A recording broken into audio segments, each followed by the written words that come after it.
બધાને અહીંયા ઉપસ્થિત બધા મિત્રોને જય ભીમ. નમસ્તસ્ય ભગવતો અરહતો સમ્મા સંબુદ્ધસ્ય. કરુણાની મૂર્તિ અને જેમણે ઇન્સાન બનવાનો રસ્તો બતાવ્યો એવા તથાગત ભગવાન બુદ્ધની વંદના કરીને મારી વાત છે. હમણાં વસંતભાઈ વાત કરી, સરસ વાત કરી કે જેમણે અહીંયા બેસવાનો અધિકાર આપ્યો, પાટની આગળ બેસવાનો અધિકાર આપ્યો, એને કેમ આપણે ભૂલી જઈએ? હવે જેમણે અધિકાર આપ્યો છે એમને ભૂલી કેમ જોવા આપણે? બહુ સરસ અહીંયા પાઠનું આયોજન છે. પાઠ શબ્દ છે ને એ જ બોધિષ્ઠ શબ્દ છે. પાઠની વ્યાખ્યા કરવી હોય, પાઠને આખો ઉખેડવો હોય, પાઠને જોવો હોય તો એમાં બોધિષ્ઠનો ગુણ આવે. બુદ્ધની જે કરુણા છે, બુદ્ધનું જે અપદીપો ભવ, દીપકની જે વાત છે, જ્યોતની જે વાત છે, એ જ રામદેવજીને વાત કરેલી. આપણે અત્યારે બધા કહીએ છીએ કે આ શતકમાં કે અત્યારે આપણે અત્યારે એમ કહીએ ભાઈ હમણાં વસંતભાઈ કીધું ને કે અમે ફેસબુક રમીએ છીએ, વિરોધ કરે છે. અરે વિરોધ તો 300 વર્ષથી થતો આવે છે, ઘણા વર્ષોથી થતો આવે છે. આપણા જેટલા ધર્મગુરુઓ થયા, આપણા સંતો થયા, એને સમાજને બહુ કીધું છે, ગાળો દીધી છે, સમાજને ગાળો આપી છે. રામદેવજી મહારાજ ખુદ એમની વાણીમાં પણ કહે છે કે ભાઈ તમે અધર્મ કરશો તો ધર્મ જાશો હારી. તમે આ બધા ભાવ મટાડો, ભેદભાવ મટાડો. ગંગા સતી માતા છે એ પણ એમ કહે છે સજાતી વિજાતીની જુગતી મટાડું. આ શું કીધું? અર્જણ સાહેબ થયા.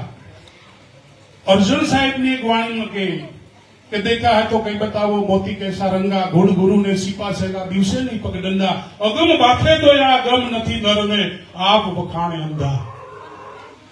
આ આપણા સંતોએ ધબકો આપ્યો જ છે બધા આપણા સમાજને. કારણ શું છે કે આપણે માત્ર પાઠને સમજ્યા નથી, પાઠને જોયો છે. પાઠની પાછળ પૈસા બગાડ્યા છે, પાઠની પાછળ બધાને ભેગા કર્યા છે, બધું કર્યું છે, પણ પાઠને ક્યારેય સમજ્યા નથી. રામદેવજી મહારાજ જયારે પ્રથમ પાઠ થયો, મેઘધારુએ પાઠ કરેલો પ્રથમ પાઠ,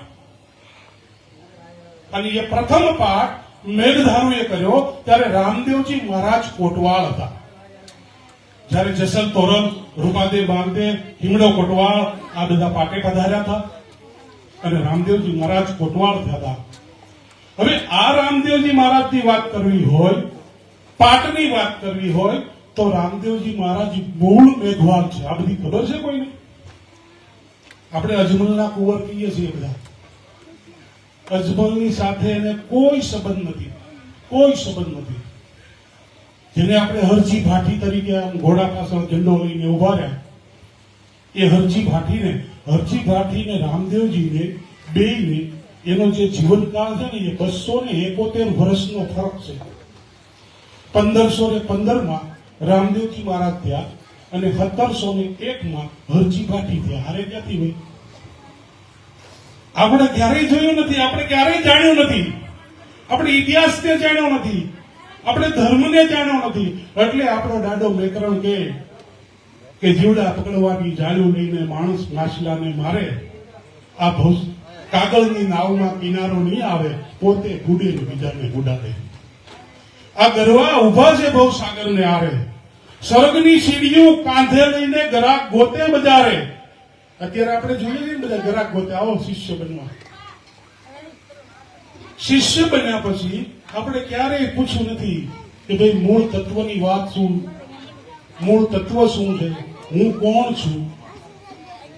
મારે રામદેવ પીરની વાત કરવી જ છે, પણ વચ્ચે વચ્ચે થોડુંક બીજી વાત કરવી છે.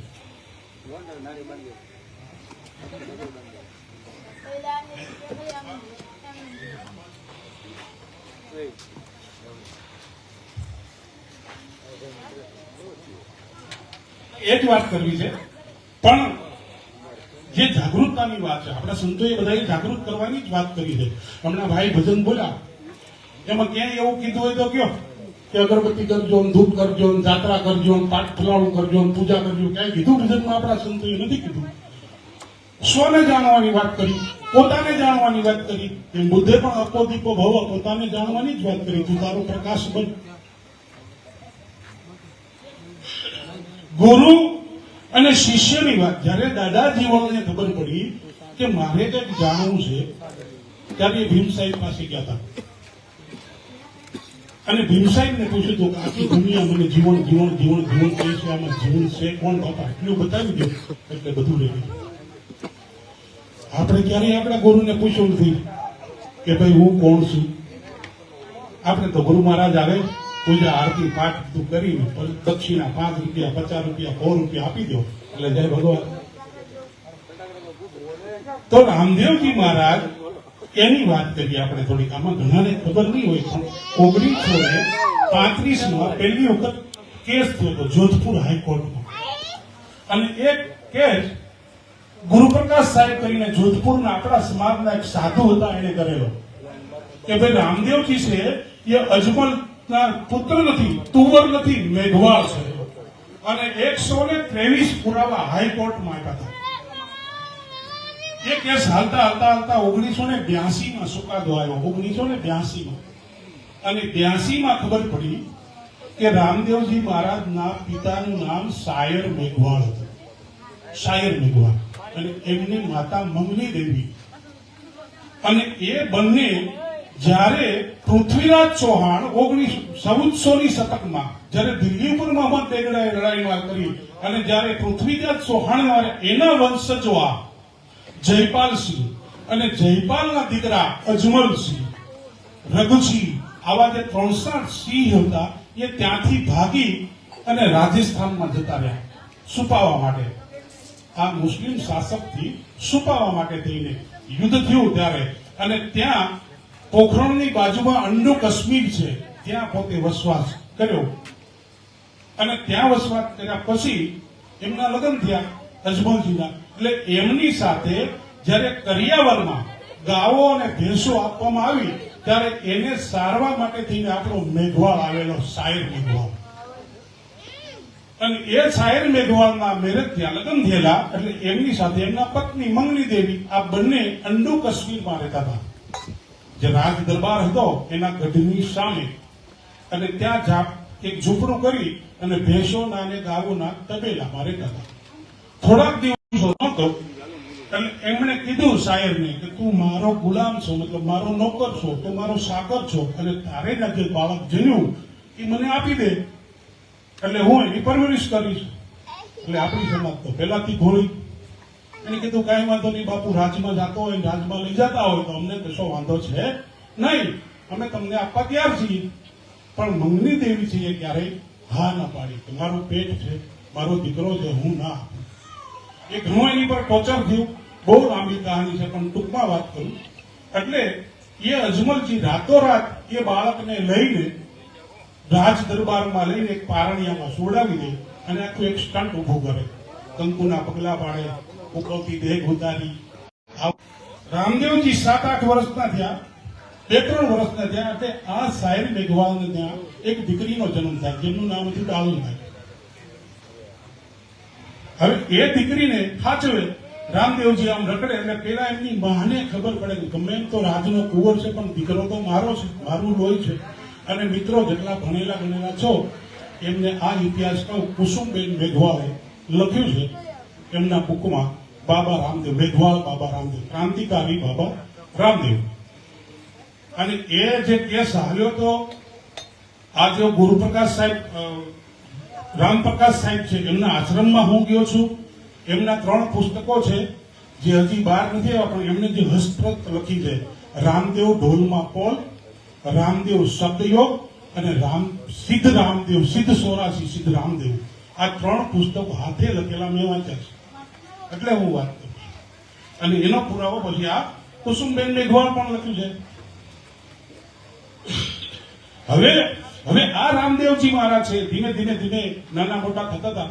મોટા થાય, દાઉદભાઈને ખબર પડી મારો ભાઈ છે એટલે વારે ત્યાં જાય છે. અને જ્યારે રામદેવજી બહાર નીકળે ત્યારે એમના માતા જે મંગની દેવી છે, મિનોદી આપણે કહીએ ને મંગની દેવી, એ એમને પકડે, એમને વહાલ કરે એટલે પેલા ડાલોલભાઈ એમ કે રાજાના કુંવરને તું માં કેમ એટલું બધું વાલ કરે છે? એટલે પછી એ ડાલોલબેન વાત કરે કે ભાઈ તારો ભાઈ છે. આવી રીતે ઘટના બની હતી, એને આપણે રાજમાં આપ્યો. એ ડાલોલબેન ને ખબર હતી કે રામદેવજી મારો ભાઈ છે. એ થોડી ઉંમર મોટી થાય, આપણે બધા કહીએ ને રામદેવજી મહારાજ તો રાજા હતા, તો પીર શું કામ? એક વસ્તુ ક્યાંય આવે કે ભાઈ પીર તો હિન્દુઆ પીર, આ બધા મુસ્લિમ હોય, ઇસ્લામ ધર્મમાં પીર હોય, તો આપણે હિન્દુઆ પીર કેમ? લીલો નેજો કેમ? આવું બધું આપણે કહીએ તો હમણાં પેલા મિત્ર હતા કેવા આજીમભાઈ, એમને ખબર હશે કદાચ કે ભાઈ કુરાન શરીફની અંદર જે કલમા છે 24 કલમા પેલા લખેલા, એમાં જે કલમા છે ઉર્દુમાં, એમ જેમ રામદેવજી મહારાજના 22 ફરમાન છે. કોઈને ખબર છે? 24 ફરમાન રામદેવજી મહારાજના 24 ફરમાન છે. એ કલમા અને ફરમાન બે જયારે વાંચીએ આપણે ઉર્દુ એટલું બધું ફાવે ને, પણ જયારે બેયનું એક કરીએ ત્યારે આપણને ખબર પડે કે આ બંને એક જ વસ્તુ છે. એનો પુરાવો છે. બીજો પુરાવો પીપળીની અંદર સવા ભગત થયા, અને સવા ભગતના શિષ્ય જબુમાં, એ જબુમાં એની એક વાણીમાં લખ્યું છે કે રામાની દરગાહે દાસી જબુ કરે હાથોની જોડ. ને આ મંદિર કે દેવળ નથી બોલ્યા, દરગાહ બોલ્યા છે. એવા તો ઘણા પુરાવા છે. મક્કાના 5 પીર આવે, એમને તે આપે ને એમને પીરની નબી આવીને એમને પીરની પદવી આપે.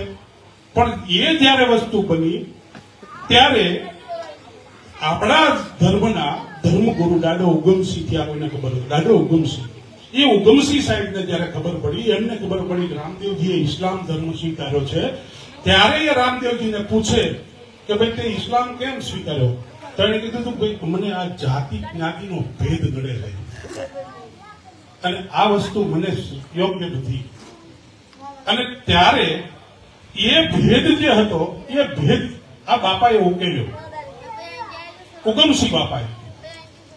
અને ઉગમસિંહ બાપાએ રામદેવજી મહારાજને ત્યારે કીધું ભાઈ હું તને દીક્ષિત કરું, મારા જે ધર્મ છે મહાધર્મ છે, નિજાર પદ છે, એ નિજારની અંદર તમને હું લઈને આપું, પણ ત્યાં 2 જણાની જરૂર પડે, પતિ પત્નીની, નર અને નારીની જરૂર પડે. અને ત્યારે કીધું રામદેવજી કઈ વાંધો નહીં, હું મારી પત્નીને કહું છું. એટલે નેત્રોલદેવને જઈને વાત કરે કે ભાઈ આવી રીતે છે, આપણે ધર્મની અંદર ગાવું છે, નિજારમાં ગાવું, મહાધર્મની દીક્ષા લેવી. ત્યારે નેત્રોલદેવ ના પાડી દે કે મારે કોઈ ધર્મ સ્વીકારવો નથી, મારે કોઈ ભક્તિમાં કે ક્યાં આવવું નથી. ત્યારે એ રામદેવજી મહારાજ પાછા જાય છે, ઉગમસિંહ બાપાને પૂછે છે કે આવું. ત્યારે ઉગમસિંહ બાપા કહે છે કે મેં પતિ પત્નીની વાત નથી કરી, મેં નર અને નારીની વાત. એટલે ત્યારે આપણા ડાલોલબેન છે એ જયારે હોય ત્યારે એ ત્યાર થાય કે ભાઈ હાલ હું આવું છું. અને ડાલોલબેન અને રામદેવ પીરે બંને નિજાર ધર્મની સ્થાપના કરે. કચ્છ, કાઠિયાવાડ અને રાજસ્થાનનું આજ પણ નિજાર ધર્મ ચાલે છે. હવે એ 1935માં એ અરજી થઈ, અને જયારે રામદેવજી મહારાજ મેઘવાળ છે એવી ખબર પડી, ત્યાર પછી 1982 પછી હરેક ગુજરાત, રાજસ્થાન, સૌરાષ્ટ્ર અને કાઠિયાવાડમાં રામા મંડળ રમાતા હતા. ખબર છે ને બધાને? આમાંથી ઘણા 80-90 વર્ષના બાપા છે, એ આજથી 60 વર્ષ કે 70 વર્ષ પહેલા પાઠ કર્યો, ત્યારે બીજા ગામમાં કોઈને ખબર હતી રામદેવજી કોણ છે? કોઈ ઓળખતા હતા? આપણે મેઘવાળના ઘરે જ પાઠ થતા હતા. હવે તો 18 વર્ષ પાઠ કરે છે, બધી જગ્યાએ પાઠ થાય છે. પણ ત્યારે 1982 પછી જો આમાં કોઈને ખબર હોય તો 82 ત્યાં કે 81માં કે 80માં કે 70માં કે 60ની દશકના જે પાઠ થતા હતા, ત્યારે તમે કોઈ એમ કે મેરિયાણા કે બીજા સાવરકુંડલા કે અમરેલી ગુજરાતમાં કોઈ કે કોઈને ઘરે પાઠ થતો હોય, ત્યારે મેઘવાળની વાડીમાં જ પાઠ થતા હતા.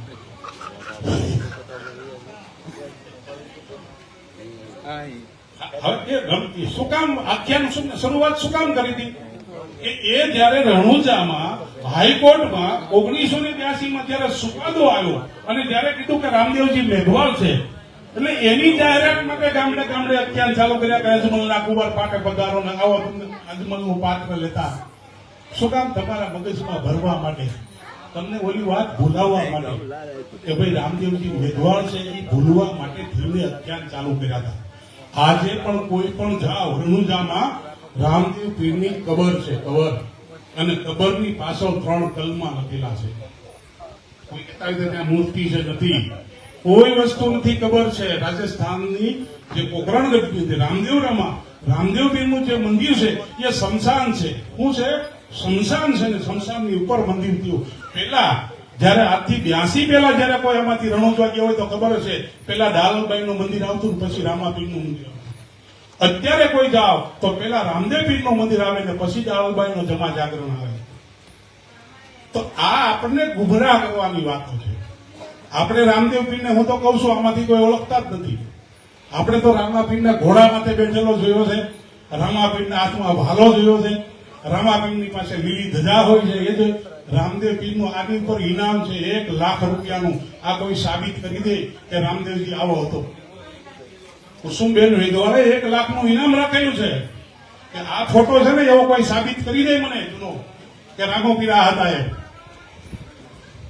હવે આપણે આની માં ગમે એટલું કરો, આ ફોટો મનમાં રાખીને હું રામાપીરને ખબર નથી પડવાની આવડા હું કરે મારી પાસે. એટલે ઘણી આ બધી વાતો છે. રામદેવજી બીજા મારા મિત્રો છે, એમને વારો આપવો જોઈએ. કદાચ એમ થાય કે આ ભાઈ માઇક લઈ લીધું. આ ઘણા વર્ષ પછી બોલ્યો છું. આ ભાઈને ખબર છે, કારણ કે મને આમાં ઘણા વખતે છે, વર્ષો પહેલા અહીંયા આવેલો મેરિયાણામાં, આપણે મિટિંગો કરતા અને આ બધું કર્યું. ત્યાર પછી છેલ્લા 20-25 વર્ષથી આ મૂકી દીધું બધું. બાબા સાહેબની વિચારધારામાં જ કામ કરું છું. બૌદ્ધ ધર્મને અંગીકાર કર્યો છે. આ બધું આમાં કે મારી પાસે હરેક જાતના આમાંથી આપણે બધાએ કેટલા બેઠા, એમાંથી વાલ્મીકી રામાયણ કોને વાંચીશ? કોઈ એક દાખલો હું સ્વાર્થ કરો, એક જણો આપણે સાંભળી છે. મોરારી બાપુએ કીધું છે, ટીવીમાં સિરિયલ જોઈ છે, બીજાએ વાતો કરી છે. આપણે અનુભવ કર્યો જ નથી. કાંતિભાઈ, રામાયણનો આપણે અનુભવ કર્યો જ નથી. રામાયણમાં એટલા પ્રસંગો એવા ઘણા, મારે વાત નથી કરવી પણ કહું છું કે જો આપણે એ વાંચી ગયા હોય ને તો આપણે જાહેર મંચથી વાંચી ન શકીએ. એટલી અશ્લીલતા છે એમાં. મહાભારતમાં પણ એવું છે. પણ આપણે એ લોકોએ જેમ કીધું એમ જ આપણે કર્યું છે. આપણે ખુદે કોઈ દિવસ અનુભવ કર્યો નથી. આપણે કોઈ દિવસ રામાયણને હાથ નથી. રામદેવ પીરના 22 ફરમાન આપણે કોઈ દી વાંચ્યા નહીં. હમણાં આપણે અમારે સામે ગુરુ મહારાજ બેઠા પાઠ, આપણે પાઠે જોત કરવા ગયા ત્યારે સ્લોગન બોલવામાં આવે કે દેજો ફરમાન. બાપુ તો નહોતો બોલતા, હું બોલતો હતો. પ્રગટ કર્યું ત્યારે કે દેજો ફરમાન. આપણા ગૌઢિયા બોલતા, આપણા ગુરુઓ, દેજો ફરમાન કે સાચ નિર્વાણ. સત્ય હશે એ જ નિર્વાણ થાય. રામદેવજી મહારાજે કીધું કે સત્યા થઈને સતમાં ચાલો, સતની હોય સવાય. બારના સમને કહે સિદ્ધ રામદેવજી, પછી સત્યની આગળ નથી બીજું કાંઈ. રામદેવજી મહારાજે કીધું કે સત્યની આગળ બીજું કાંઈ નથી. તો 1515 રામદેવજી મહારાજ એમ કહી દે સત્યની આગળ પછી બીજું નથી કાંઈ. અને 17મી સદીમાં આપણો રવિ સાહેબ થાય, રવિ ભાણ તીકમ મોરાર ખીમ ખલેલી. અને એ રવિ સાહેબ એમ કે વિચાર કરો, આ જેટલા ગુરુપંથીઓ બેઠા એમને કેવું છે, જેને સતબોધ લીધો છે, જેને જુક્તિ મુક્તિ જાણી છે, જેને 5 તત્વ 3 ગુણ ને 25 પ્રકૃતિનું મંથન કર્યું છે, એવા વ્યક્તિ સાથે થોડીક વાત થાય છે. તો ત્યારે રવિ સાહેબ એવું કે, રામદેવજી મહારાજ શું કે સતિયા થઈને સતમાં ખેલો, સતની હોય સવાય. આ બાળના શરણે કહે સિદ્ધ રામદેવજી, હવે સત્યની આગળ નથી બીજું કાંઈ. પણ છતાં આપણી સમાજ, આ લોકો, આ બધા આપણે સત્યને પકડીને બેઠા છીએ.